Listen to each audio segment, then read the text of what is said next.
in Job 23. We're also going to jump over to Job 27. We're going to do that last, even though it's in the second part.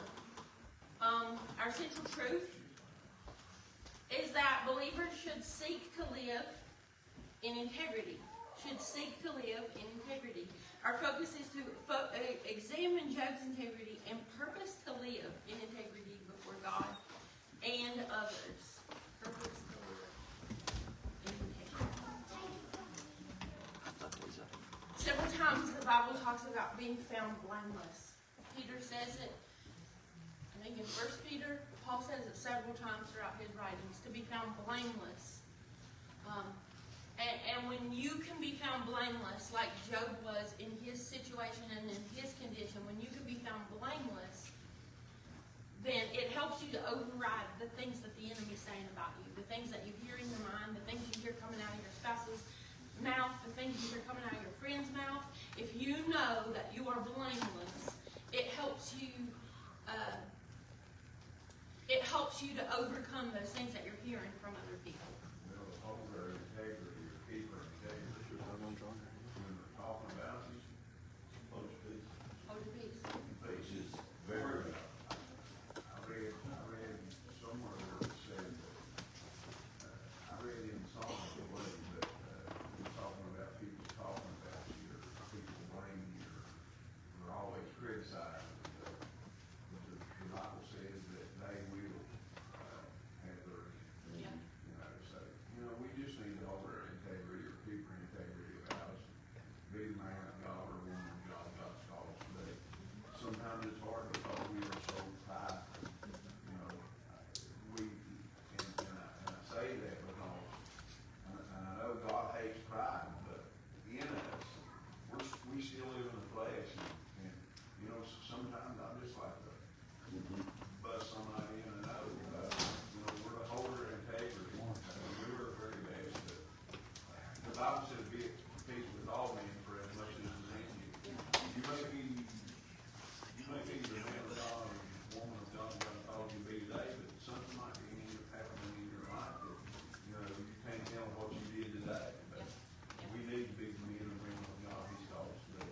Amen. Well, truthfully, I think, personally, I think when we take it upon ourselves to react to somebody saying something, we're telling God, I don't trust you with it. Right. Yeah. And that's all that God wants from us. It just trust. He hears what they're saying. He knew what they was going to say. So, if we take it upon ourselves to try to defend ourselves or come to our own rescue, it means that we're saying, Lord, I'm taking this from you. Yeah. I'm going to take it upon myself. Yeah. And that's where I get it. Vengeance is mine, says the Lord. And if vengeance is His, I'm not saying that every situation merits vengeance, but if vengeance is His, if He'll go to the extreme to protect His people, then we have to know and trust and understand that He'll protect us in all of the little things that come and go. And He will direct our path, but we have to let Him do that. And we have to walk in His integrity. I think about integrity being something that you just can't say, I'm a good person. Integrity is going to, and integrity is not going to be used, is never a word that you can use to describe yourself. It's a word that other people are going to be able to use to describe you. You're never going to be able to say, I'm a man of integrity. I mean, you can say it, but actions speak louder than words. So, and if you have to say it, it's almost as if you're trying to convince somebody that you are a man of your word or a man of integrity.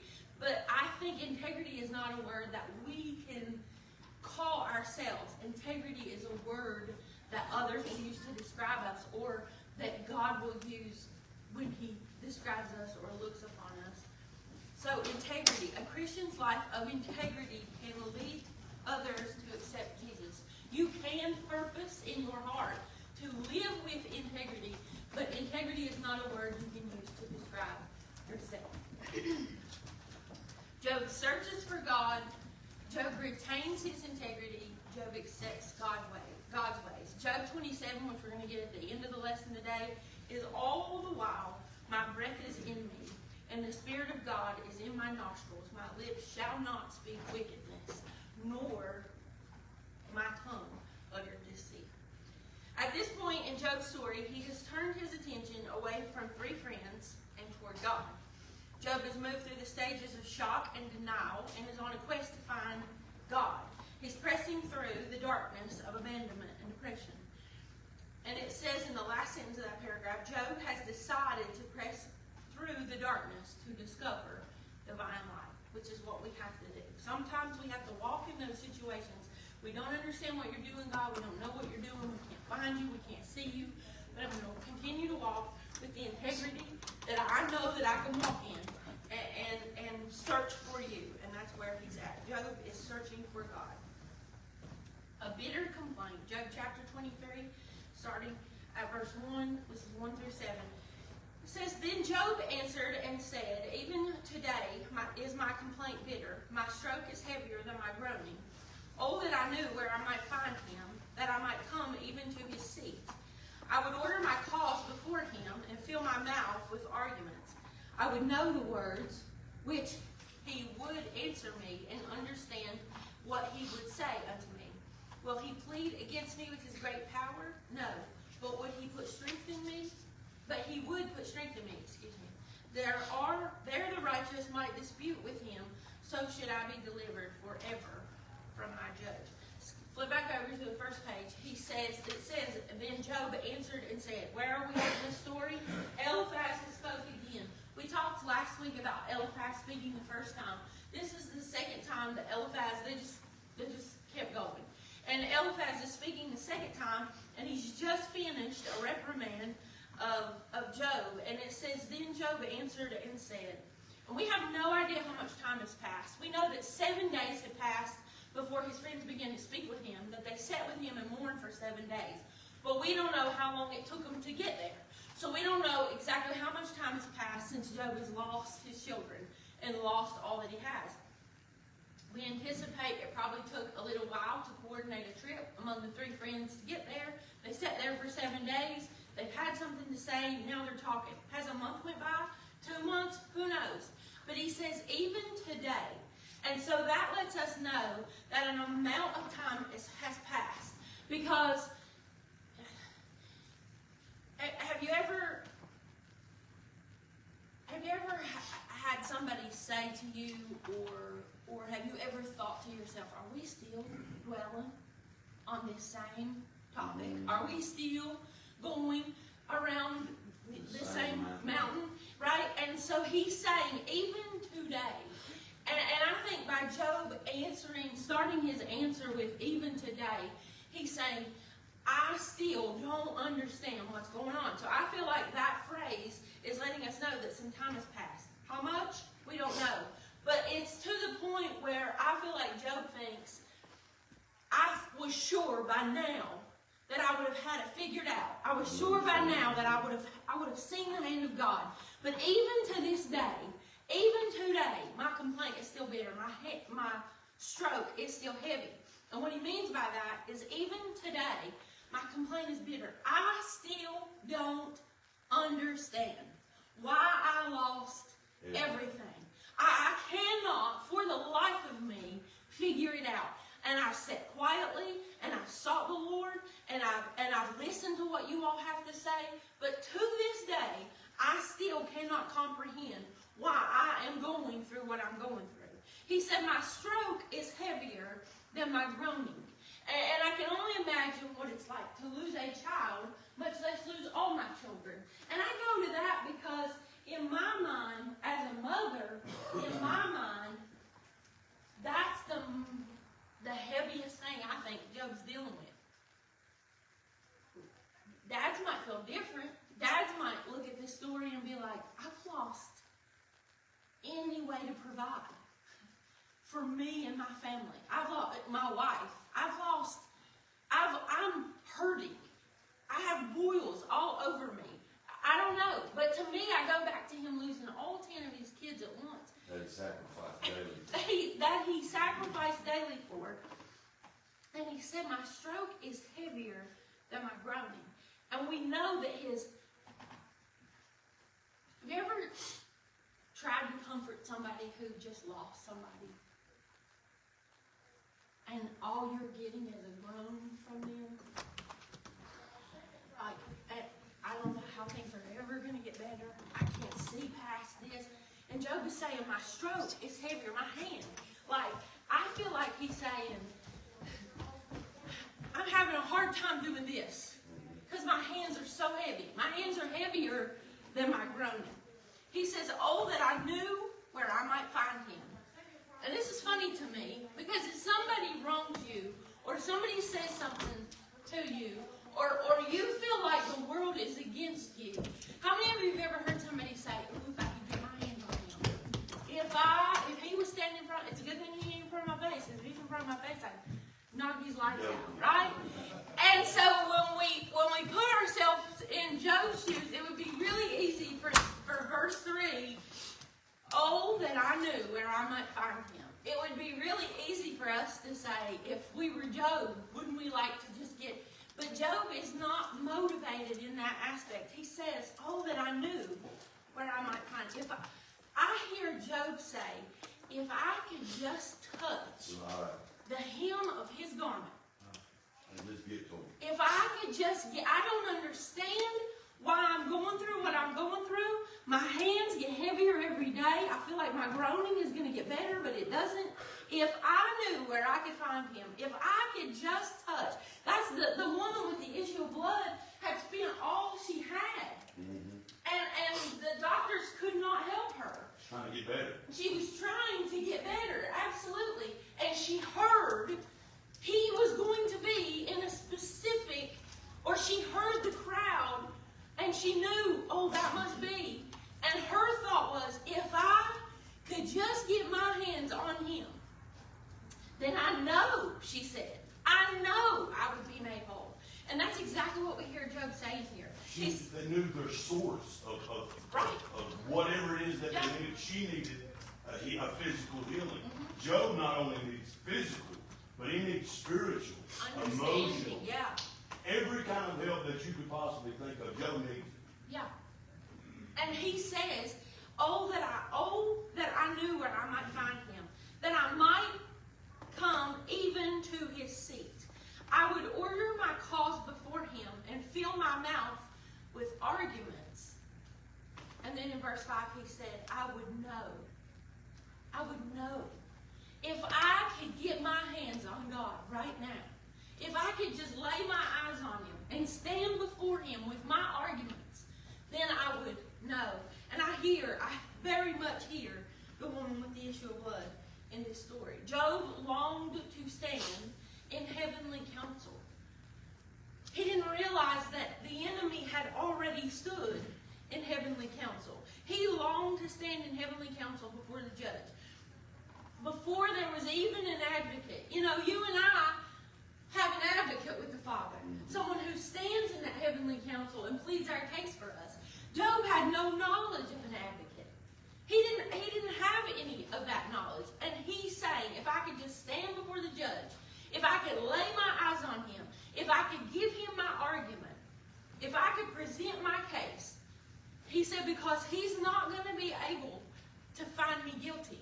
He will prove me innocent. If I could but touch, then I know, he says, I know the words which he would answer me. Do you know this morning, if you could stand before God today, not for white throne judgment, if you could stand before God today, do you know the words which he would answer you? Are you that confident in what you're doing and what you're pursuing that if you stood before God today, I think most of us would be kind of terrified to stand before God on a daily basis. But Job is certain, he's so certain that he's so certain of his life that he says, I know that if I could stand before God today, I even know the words that he would say to me and understand what he would say to me. It would all become clear. I would know the why. I would know why I'm going through this. The answer is all we want to understand. We talked about that a couple weeks ago. We have something Job didn't have. Job, we know, is one of the earliest stories in the Bible. He's working with little to no knowledge, given knowledge about God. What he knows about God Own what he's personal seen. experience, It's his right. personal experience. But we can read the story of Job and say, if he did it to Job, he might do it to me. I've got to keep my head down. I've got to keep focused. I've got to keep my mind. If this circumstance happened to any of us today, I venture to say we would fail miserably. Because our focus is not on him. Our focus is, it may be, and there may be some of our time that's focused on God, but I venture to say we wouldn't. And I say this because what happens when your friends sit around and you start talking? You know? Do your conversation, are you always able to lead the conversation with integrity? Or do you lead the conversation and say, man, I wish I had said that? See what? And Job leads every conversation here. He doesn't let what they're saying bring his words down. He's steadfast, unmovable. And he's saying, if I could stand before God, I would know, I would have an understanding, I would have insight about what's going on. He didn't have that. We have that. We have that. God has no respect of a person, Jake. So the same thing he did for Job, he'll do for you. We have his story to look back on and say, even when I can't see it, he's working. Even when I don't realize it, he's working. It may not be good in the moment, but it's all going to turn out for the best. He's working. He says in verse 6, will he plead against me with his great power?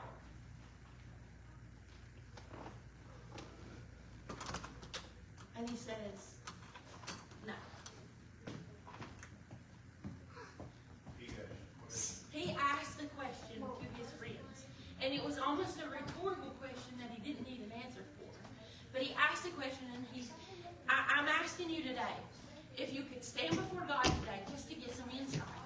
Like, Juanita, you're doing great. You know? Like if you could just stand before God and get a progress report. Check in with the Lord, you know? And Job looks at his friends and says, will he plead against me with his great power? They are. They're insistent that Job has done something to deserve this. And he says, you're wrong. And you know what that is? That's being found blameless.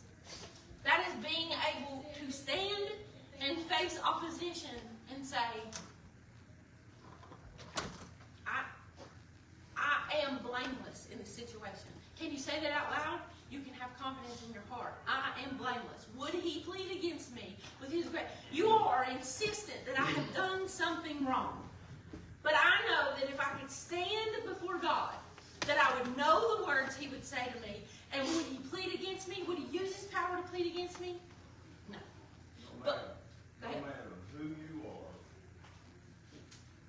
because we go look at Job, no matter how good a man Job was, the Bible says he was perfect and upright in God. No matter who you are, people are going to talk. Oh, absolutely. They're going and listen to what it says. It says, let me not be ashamed, O Lord, for I have called upon thee. Let me not be ashamed. And let them be silent in the grave. Let them be silent in the grave. That tells me as long as they're alive, they're going to talk.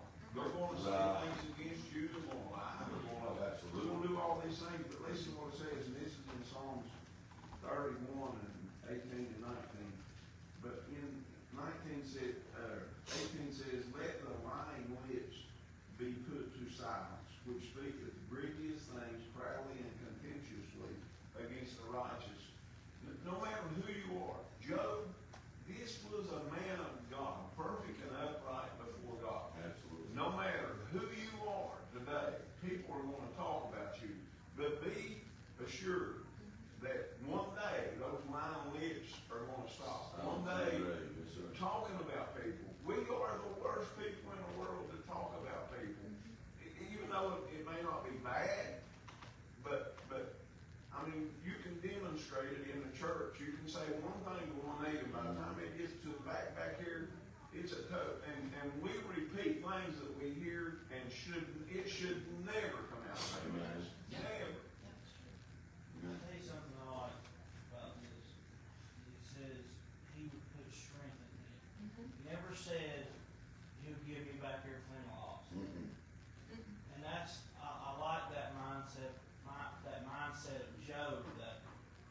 more concerned. He realizes that his strength doesn't come from him getting this stuff back. And I hope that we all would have that mindset, and no matter what we go through, to realize that more than I need what I lost, I need the strength of God in my life. Yeah. In everything that we go through. Though he slay me, Yeah. Yeah. yet. Yeah. Yep. And he does. He says, well, he plead against me with his great power. No. But he will put strength in me. And what I had wrote down there's so many things about this story, like we were talking about the one with the issue of blood. There's so many comparable things here. He's trying to tell his friends, you are condemning me left and right. But if I could stand before the judge, he knows my heart. He knows every move that I've made. And I realize sometimes that I've done things, and that I just picture Job saying this to his friends, that maybe everybody else doesn't understand why I've done them the way that I've done them. But my God knows. He knows the true intent of my heart. He knows the true intentions of my actions. He knows that I am good, that I am trying my best to be good, and he will put strength in me. But this reminded me of the woman at the well. When Jesus was talking to the woman at the well, she was like, who are you, being a Jew, asking me, a Samaritan woman, to drink? And they go on to have this conversation, and he looks at her, and he says, you worship, you know not what. You all don't understand who you even worship. If thou knewest who you worship, if thou knewest the gift of God, and who it is that's standing in front of you, Job is looking at his friends, and he's saying, you're condemning me left and right. But I promise you, I could stand in front of the judge today, and would he plead against me with his great power like you all are? No. You worship, you know not what. I know in whom I worship. I feel like Job is telling them, you guys need to get a grip. I know the God that I serve did not do this to me out of spite, and I know that he didn't do this to me because I was sinned. He said, I know my heart. You worship a God that you feel like is damning me now because of the things that I've done. You don't even know who you worship. I know who I worship. I know in whom I believe. And he would not plead against me. He knows my heart. He would put strength in me. Verse 7 says, there the righteous might dispute with him. Talking about in that council. So should I be delivered forever from my judge. It is important that we remain blameless. And that is why it's important in situations like you're talking about a while ago, that we not open our mouth. That we open not our mouth. We need to remain blameless, because it is remaining blameless that keeps a clear mind. Keeps a clear mind. That's integrity. If Jacob is talking about me, When you're guilty, your conscience because. right? And you know you're guilty. Yeah. Think about Job keeping silent. How many times have we been put in situations when we were hurt? Like Job was hurt. His heart was broken. Yeah. And then somebody come around and sits there with you in silence for 7 days. That's what Job's friends done. And then after the 7 days, they begin to speak out of a place of emotion or out of a place of their own heart. The heart is deceitful above all things and desperately wicked. Who can know it? They begin to speak out of a place of a raw, you've done something. And it would have been so easy for Job to get wrapped up in the hype and to just spew the anger and the bitterness and the hurt. To defend himself. Right. To lift himself up and to speak from a place of feeling. How often do we speak from a place of feeling? Right. And not from a place of faith? Job sat there in silence. And that, to me, speaks volumes of his integrity. Yeah. Yeah, because I think, too, a lot of times, even when his friends showed up, I think we would be quick to justify ourselves. Like, guys, it looks bad around here, but I promise you, I didn't do anything. I don't know why. You know what I mean? But he didn't. he kept quiet. And keeping quiet. When I go back to the cross, when they were persecuting Jesus, like a lamb led to the slaughter, he opened not his mouth. He did not have, matter of fact, when they asked him, "Are you the king of the Jews?" he said, "Thou hast said." I mean, you're the one talking, not me. And that is exactly how we have to remain. And so if we don't, if you start running your mouth against the things, then you're not blameless. That's where we get in trouble, all of us. That's where the flesh wants to be, too. The flesh wants to be spewing out excuses and justification and all. Reasoning. Close it. Close it. The Lord will fight for you. The Lord will take care of you. Close it. And don't worry about it. Go on about your business and say, "God, I don't understand why this is happening, but I trust you. Man might have me crucified. If they could, they might crucify me and ruin my name and ruin my reputation. But there's not a thing in the world I can do about it. I have to rely on you. I have to rely on you." And that's where we got to find ourselves. Blameless. Blameless. That's like in the Bible that says, and this is all it says. It says, pray to be quiet. Mm-hmm. Yeah. How many times have we prayed to be quiet? Shut my mouth. I say, "Lord, you're going to have to put your hand over my mouth and keep me from saying, because I want to say this so bad." But I have prayed to be quiet. But, we got to understand, we're going to be judged. Every idle word. That's scary, That really is. We're on dangerous ground when we even speak against anybody. What did- We're going to be judged for that. That's like, quite a while back, I had an incident happen to me that I brought to a peer review in church. And the enemy kept telling me, "These people think this is strange." And I almost like this destroyed me. And I was getting ready to work one morning and praying, and the Lord told me, He said, "The only people that matter is me and you." Absolutely. Yep. Absolutely. I mean, truthfully, the world's going to think what it wants to think. Exactly. And if Thou sayest. And Right. here's why we should take heed lest we fall. Because we've been the listening ear on the other side of trouble and turmoil. And what have we done with it? Have we perpetuated that and continued to talk about it with someone else? Or have we took it to God? That's really the only control. That you have to trust that in your time, Mhm. God's going to defend you. Absolutely. So keep your mouth quiet. But when it's someone else's turn and they're talking to you about it, then you need to steer that Open conversation. not your mouth. Open not your mouth against that person, because that is how you keep from being judged. We're judged by the same. Blamed.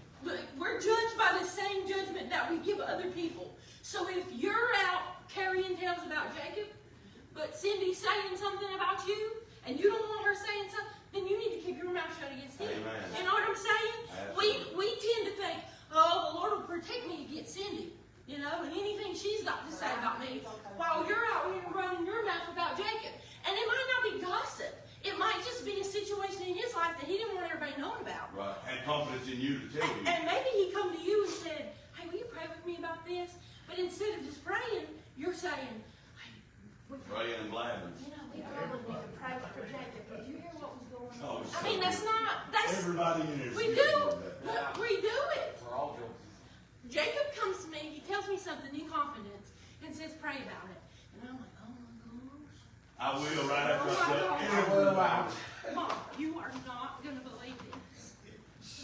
Jacob just came to me. You are not going to believe it. We've all done it. We've all done it. We've all done it. And you know what it tickles? He told me not to tell. It tickles our flesh to Yes. do that. Yeah. To sit and talk about other people, we gag at a gnat and swallow our candle. We really do. Like we think of people that stir up stink. It is 10 times harder for us to sit back, that knows we're innocent, that know that we have not done what we have been accused of doing, and yet we're being put on blast on Facebook every day. It is so much harder for us to sit silently. As it is, what's the first thing you want to do? You want to run out and say, listen here. But I'm here to tell you, and it's a whole lot easier to believe the person that sits in silence as blameless as it is the one that's running around blaming everybody. If I was trying to run to my defense all the time and trying to validate my calling or my name or where I stand with God, You wouldn't have time for God. absolutely not. Absolutely. I heard a man say one time, we get caught up on tags and titles in the church, and everybody wants to be addressed as pastor. If you've noticed, I've never addressed myself Right. as Pastor Joey, Right. because So that's that's how not you my normally call identity. yourself. Yeah. That's what God called me, Yeah. divine purpose. That's what God called me. Y'all may call me pastor, but to me, I'm just Joey. Yeah. We get caught up in these things, and I don't think that it was ever God's intent for us, because oftentimes we exalt ourselves higher than we exalt our creator. Yeah. But anyway, to keep your integrity, oftentimes, what was it that Isaiah said when he found himself in the very presence of God? Take the coal. I am a man Yes. of unclean. Everybody in here. The mouth, the tongue is an unruly member full of deadly poison. I think the whole time that Job's friends was talking, Job was sitting in silence, calculating his response. Yeah. And when he did finally open his mouth to speak, that's what he said. I'm wondering if when Job was sitting there, did he hear everything that they said? You know? Because I feel like maybe he was in the spirit. Maybe he was in conversation with God while he was being Right. quiet. You know what I mean? And that maybe God protected him from hearing some of the things that he heard. But he caught enough of it to know, hey, these fellas are... That's what happens when we walk in the Spirit. We will not fulfill the lust of the flesh. And what is the lust of the flesh in this situation? I want to defend myself. I want to say, no, you're wrong. I didn't. I spent all my time sacrificing for my children. I never sinned against God. But that's not things we can say about ourselves. That's my word against someone else's word. That would have been Job's word against Eliphaz's word. And Job knew that's not going to get us anywhere. It's my word against his. He insists I did something wrong. I can promise you I did nothing wrong. No words that come out of your mouth to defend yourself are going to be Valuable. First of all, what would you rather hear? Would you rather hear what Juanita did? Or would you rather hear that Juanita didn't do it? We want to know that somebody else has got something going on. We take a little bit of comfort in knowing I'm the only one over here struggling. So when somebody's perpetuating lies about Juanita, I tend to want to listen because it makes me feel better about my own situations and my own problems. But Job, I believe, was hearing from the Lord also during this time and being directed by the Lord during this time.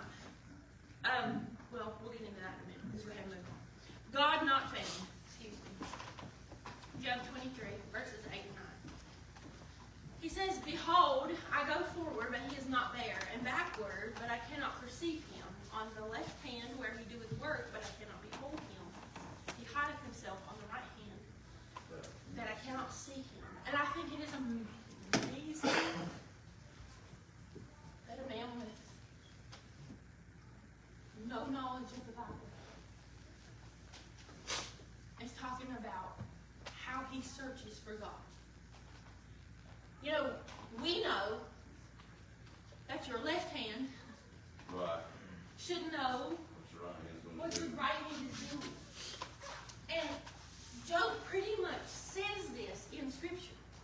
But before that, he says, I go forward. Isn't that what we do? When we're in the middle of calamity, when we're in the middle of trouble, we have no choice but to go one step at a time, day by day. You know? When you're in a season of your life that seems like problem on every side, how many of you have been there? I just got to get up and get through this day. I'll worry about tomorrow when it gets here. I got to get up and get through this day. And then tomorrow comes and you're like, I just got to make it through this day.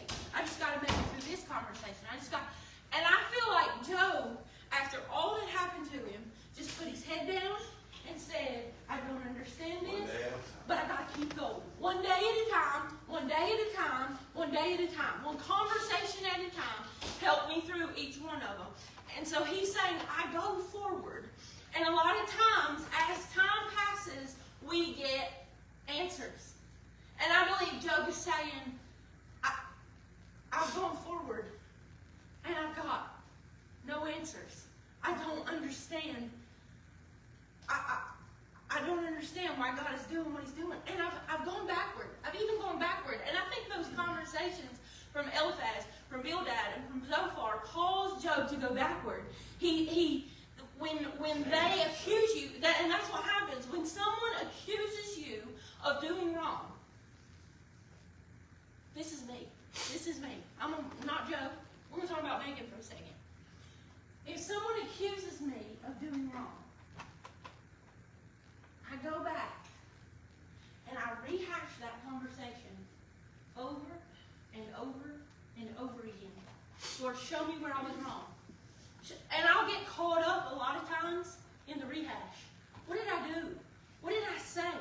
What went wrong? How did this go south? You know? And so I go back. And Job says, I'm moving forward every day, taking this one day at a time, and I don't see you anywhere in this. I don't see how this brings you glory. I don't see how this is all going to be good. I don't see the same God that sends the breeze when it's too hot. And I don't see how the same God who causes the flowers to shoot up out of the ground. I don't see this same God that everything I see in front of me is good. I see nothing good out of this. I keep going one day at a time forward, and I see nothing good. So then you have friends accusing you of things you must have done back there that have caused your situation now. And I see Job not going backwards, but I see Job looking and saying, no, that's not true. I know in my heart that I sacrifice for them kids every day. I know that I was a perfect man, as perfect as I could. I know my intentions were pure. I know that my heart, that I constantly had to convince my heart to be good. I know. He knows his history. So I don't see Job going backward, but I do see Job looking backward and certifying everything he'd done in his past and saying, I look back trying to justify why I'm in the shape that I'm in right now, but I can't perceive you back there. I don't see anything that I did wrong. I don't see anything that I did that merits me being in this situation. So it can't be. I'm not here because of something that I done. And this reminds me of the blind man when they said, is he blind because his mother sinned? Right. Is he blind because his father sinned? Why is he blind? And I see Job saying, there's nothing in my past that puts me here. Right. So I'm not here because I did wrong. And Jesus looks at the disciples and says, this man isn't blind because someone sinned. He's blind so that right now the glory of God may be seen. Right. And so I see Job looking forward, saying, God, I'm putting one foot in front of the other every day, and I don't understand why I'm here. It's getting harder. My hands are heavy. My groaning is heavy. It's getting hard to put one foot in front of the other. I don't understand why I'm here. But I can look back on my life, and I don't perceive anywhere being meriting why I'm standing here. So a lot of times we go through things, and the enemy will say, well, you're just not as strong as she is. That's why you're dealing with it. You know what I'm saying? He'll try to say things that convince you you're in this reason because God's punishing you. You're in this season, because God's punishing you. Because if you were spiritual like Kirby didn't have to go through this. You're going through this because you did that, and this is the effects. You know what I'm saying? The enemy gets in, but Job, I believe, looked back, and he did not see anything in his past that merited him being here.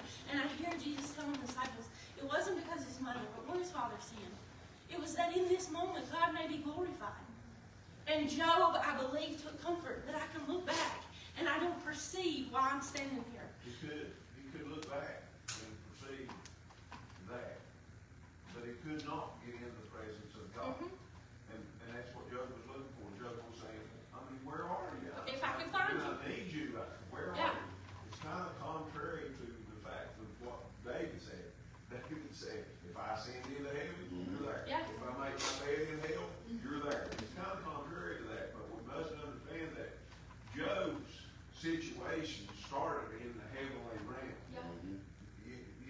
this was something that God said, okay, I'll take my head down. Okay, have at it. But only thing you can't do is kill him. Okay? We got to understand that Job was going through this because God allowed it. God knew that Job would hold his intact. Yeah, yeah. And you're exactly right. David said, if I make my bed in hell, Yeah. you're there. Why did David say those things? Those were things that David had learned. Because over the course of David's life, David made mistakes. Right. And he could look back and say, even when I did what I did with Bathsheba, Right. Yep. and even when we lost a child, I could look back and see the consequences of my actions coming to fruition or coming to realization. Reaping what I sow. And I'm reaping what I sow. But even when I was going through hell, you were there. You're there. So David said those things because David was guilty. He was not blameless. He should have been on the battlefield, but he wasn't. He was looking in the bathtub. Right. And that's the problem. David could look back over his life and wasn't blameless. And so he said, no matter if I'm, and how many of us have been there? In the highest of highs with God, you're there. In the lowest of lows where the enemy's saying you're worthless, you don't need to do, you don't need to go back, everybody there hates you, but he's there. Amen. So David said that from experience.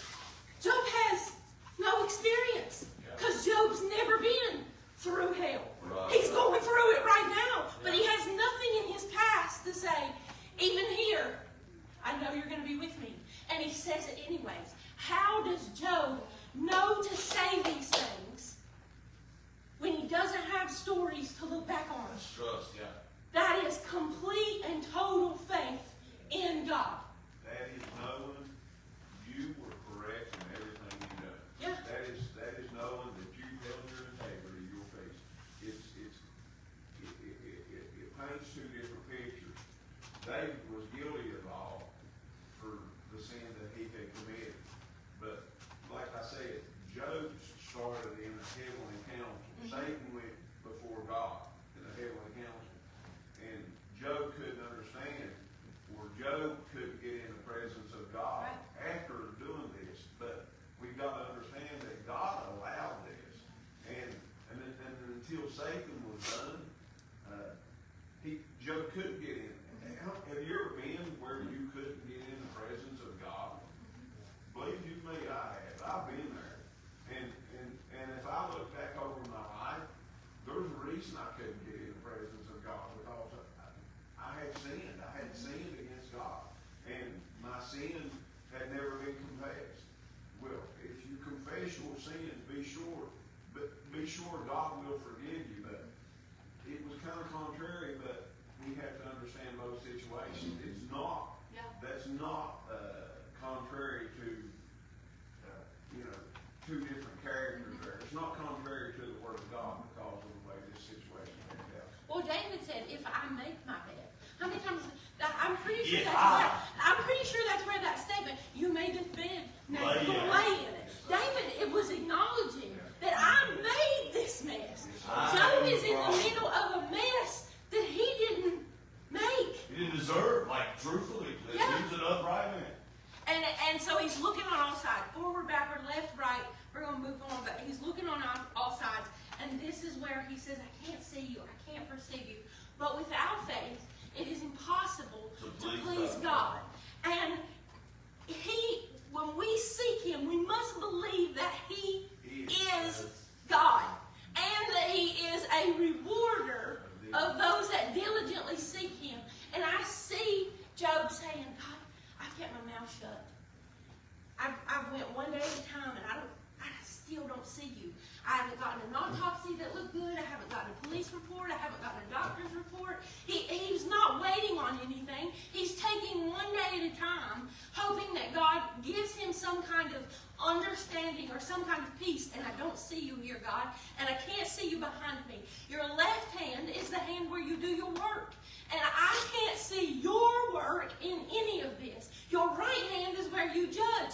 And I don't think you're judging me, because I can look back and I'm blameless. So what are you doing here? I don't understand. I'm seeking for you, but I can't find Let me you. say one thing. oftentimes, and this is the church today, this has nothing to do with Job, because Job didn't have the indwelling of the Spirit of God like we do. But I think all too often, I think we base the presence of God on feeling. Right. When it should be based on faith. Faith. We know that He is within us. Therefore, we have His presence within us. And I'm not going to base His presence off of how I'm feeling. Right. Because whether I feel it, or whether I feel Him, or whether I don't, He is there. Yep. Lo, I'll be with you always, even until the end of the world. And I believe it's come from people like Job who have watched the seasons change and who have watched the lilies, how they toil and spin, and how the grass withers and the flower fades. I think it's through watching those things, season after season after season in Job's life, that he realizes, am I not much more than these? Right. So I know if you're faithful to bring this flower back around, and I know if you're faithful to cause the sun to come up every morning, am I not more important to you than these?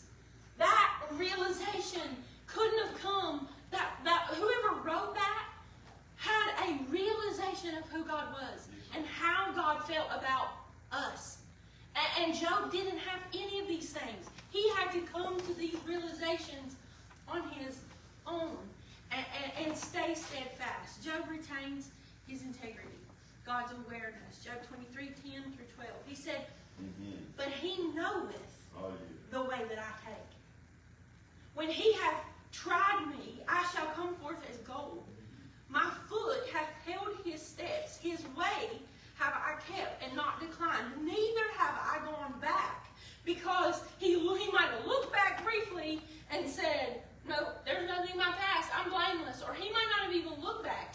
He might have said, I don't recall there being anything back there. But he says, neither have I gone back. And I'm reminded of when it says that a man with his hand to the plow, looking back, is not fit for the kingdom of God. He's saying, neither have I gone back from the commandment of His lips.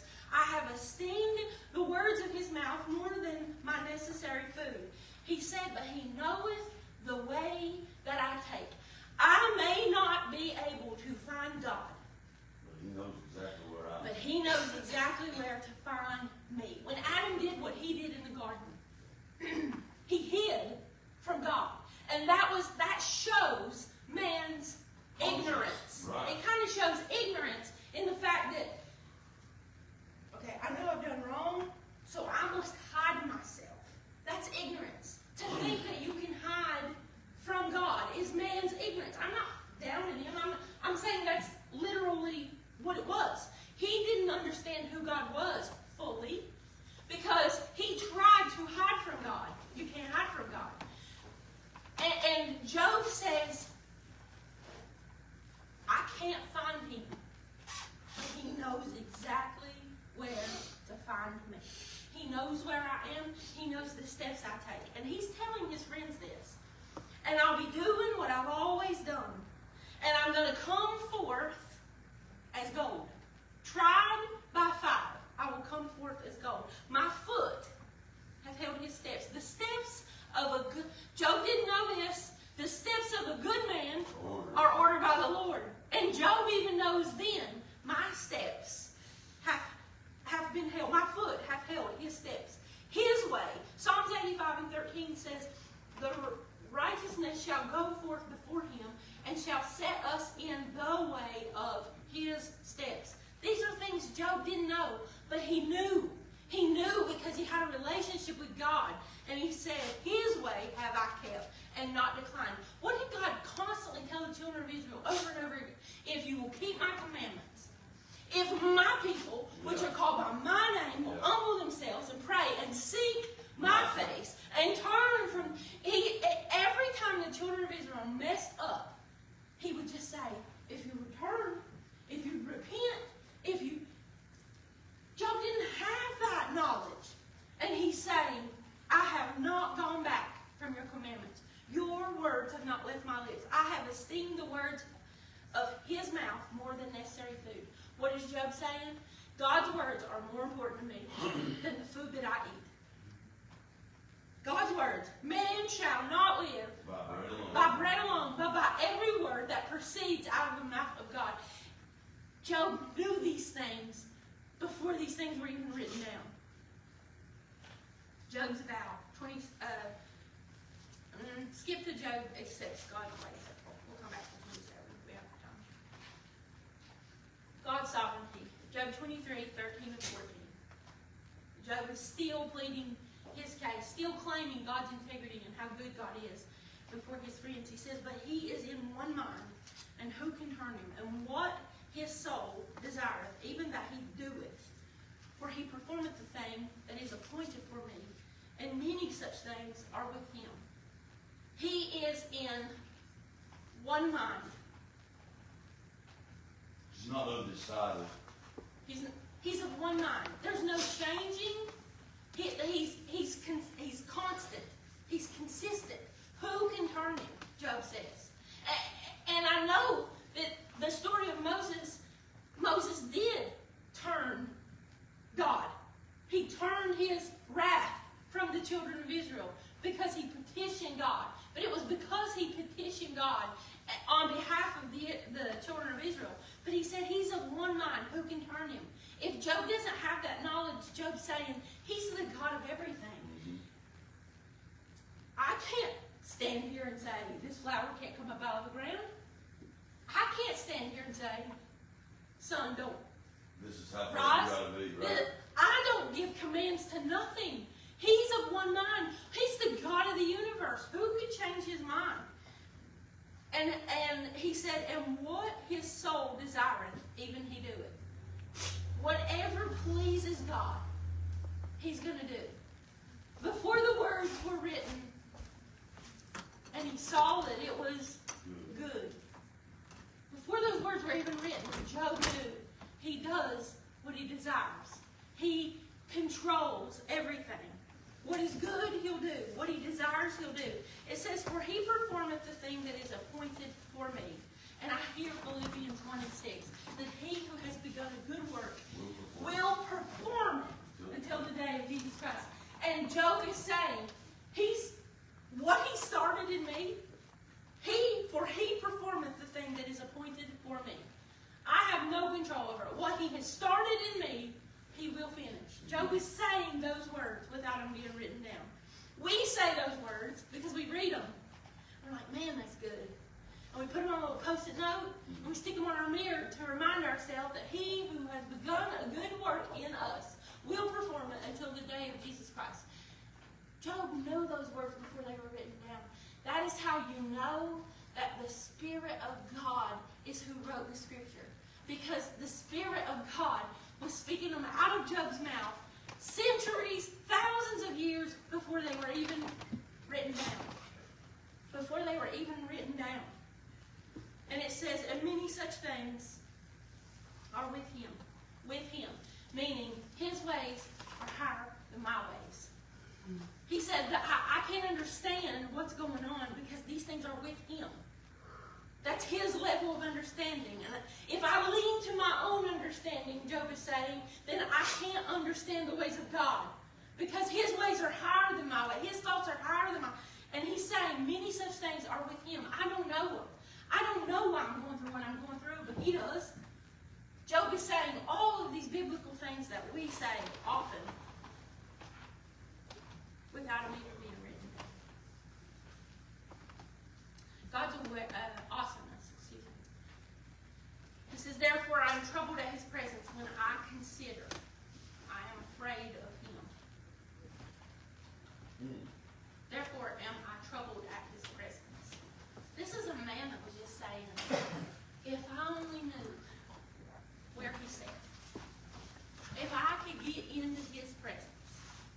And now, by the end of the chapter, he's saying, therefore am I troubled at his presence.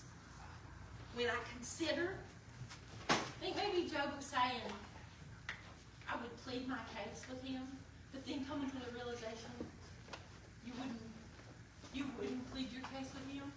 He's the God of all. He knows all. Would you even be able to speak in his presence? He said, when I consider, I'm afraid of him.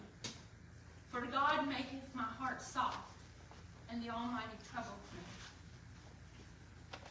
And this is a realization that Job comes to right here in front of his friends. Because I was not cut off before the darkness. I feel like Job's getting it. Everybody else around Job died. His servants, his children, his cattle, all his livestock, all of it died. And he says in verse 17, because I was not cut off before the darkness. I could have just as well perished with darkness. And he said, because I was not cut off, neither hath he covered the darkness from my face. Job says, I find myself in a curious position. I don't understand why God is doing this, but I know that if he wanted to kill me, he could have killed me with the same darkness that swept over my house. But he didn't. And he also could have killed me first and protected me from seeing all the darkness. But he didn't. I find myself in the middle of this situation, and I know that because he did not cut me off from the darkness, there must be a reason I'm standing here. That he's not done with me yet. He's not done with me yet. I've heard it said like this: why would God take you out of something that he can develop us in? Yeah. Why would he? Yeah. You don't realize it in the middle of it. But if God sees fit, like the Hebrew boys, if he doesn't deliver us from this, he's going to go in with us. Yeah. And if there's a purpose for me to go through it, sometimes we have to look back like David, because there is somewhat of a difference in David and Job. David could look back and say, yeah, it was me. It was my fault. That's something I think we have to do sometimes initially, is realizing, God, can I look back and say I've truly done everything in my power to do? Yeah. Or can I look back and say, God, I have truly done the best that I know how. And if you see fit for me to go through this, there's something on the other side of it. That's for a purpose. Yeah. He's not covered my face from the darkness. Job is saying, I would have never chose to be here. So there must be a reason I am. Because he could have just, if this was sin in my life, why didn't he just destroy me? Why'd you destroy him? Why'd you take all that? This wasn't sin in my life. If it was sin in my life, you would have took me. But instead, for some reason, you think I need to see this darkness. And that's unimaginable, I think, for us in the flesh today. I heard somebody the other day making a complaint about how could you serve a God who asked a man. Like, if you truly believe the Bible, then you believe that God asked Abraham to sacrifice his son. How could you trust a God who could at any day look at you and say, go kill your son? That's insane, people. That's what this person was saying. And it's like, that is faith. That is faith, and that is what Job had here. He's saying, you didn't cut me off before the darkness got here. You let me live to see it. So there must be a reason that I'm going through it. There must be a reason for the darkness. And I can imagine the council. We'll talk about the council for a second and we'll wrap it up. When they were standing in heavenly council, Satan approaches God.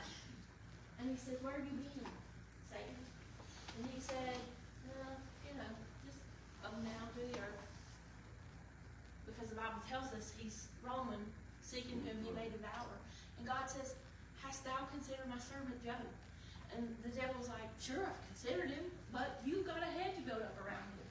And as long as that hedge is around him, he's going to trust you. But if you would remove the hedge, he would curse you to your face. And I can hear the devil just sitting there when Bildad starts talking, and when Zophar starts talking, and when Eliphaz starts talking, and when his wife starts talking, like, oh boy, I can hear when Eliphaz says, come on, Job, you had to have done something. I can hear the devil rubbing his hands together saying, this is where we're going to get him. This is where we're going to get him.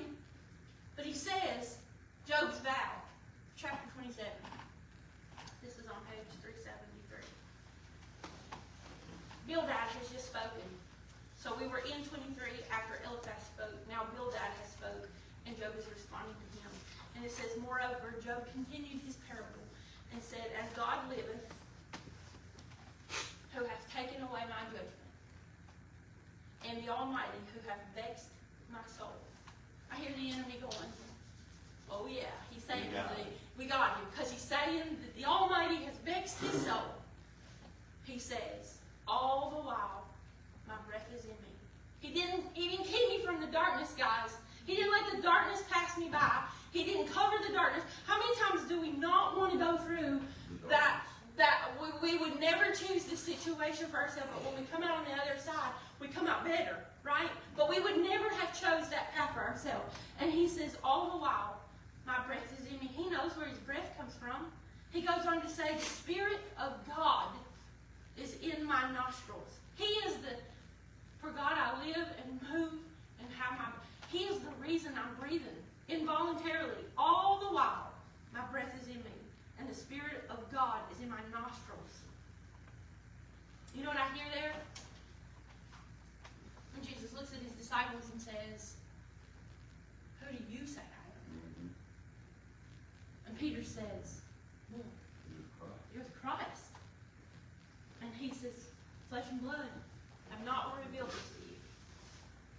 Flesh and blood could not have told Job that all the while, throughout all of this, God's breath was still in his body. The Spirit of God was still in his mouth. My lips shall not speak wickedness, nor my tongue utter deceit. It is natural in the flesh for us to speak wickedness. It is natural in the flesh for us to utter deceit. It is natural for me to talk about Lisa with Jake because it is natural. It is pleasing to the flesh. It is what I want to do. But he has kept his lips in God. He has kept his mouth because he knew that God was the one breathing breath. The Bible says that when God created Adam, he breathed the breath of life into his nostrils. Flesh and blood did not reveal that to Job. The Spirit of God is what revealed that to Job. And Job said, all the while, everything I've been through, all the while, my breath is in me. I'm still alive. And the Spirit of God is in my nostrils. My lips shall not speak wickedness, nor my tongue utter deceit. God forbid that I should justify you. I believe he's talking to the devil there. Not just Bildad, not just Zophar, not just Eliphaz. He's talking to the devil and he don't even know it. God forbid that I should justify you. Till I die, I will not remove my integrity from me. My righteousness I hold fast and will not let it go. My heart, even before he knew the heart was desperately wicked, he said, my heart shall not reproach me as long as I live. Job was steadfast. The things that Job knew about God could only be revealed to him by God himself. And so if you find yourself struggling in a situation, you find yourself struggling to defend yourself, you find yourself struggling in the flesh, get in the Spirit. Get in the Spirit. Because Job knew things about God. Does he have a respecter of person? No. He knew things about God that had not even been written yet. And that is what helped him make it through the hardest season of his life. So we need to know the Word of God, first of all. But we need to tap in to a relationship and a connection with God on a daily basis to know that he's the one that woke me up this morning. And for God I live and move, and that needs to be that needs to be the center of our life. For God I live and move and have my being. And to shun utter deceit, shun gossip, shun the need to justify yourself. Run away. Flee from evil. Get away from it. Let the Lord justify you. Let the Lord, I go back to what Jordan pointed out. Let the Lord, he said, strengthen you. Will he plead against me with his great power? If somebody's got something bad to say against you, think about this. Would he plead against you?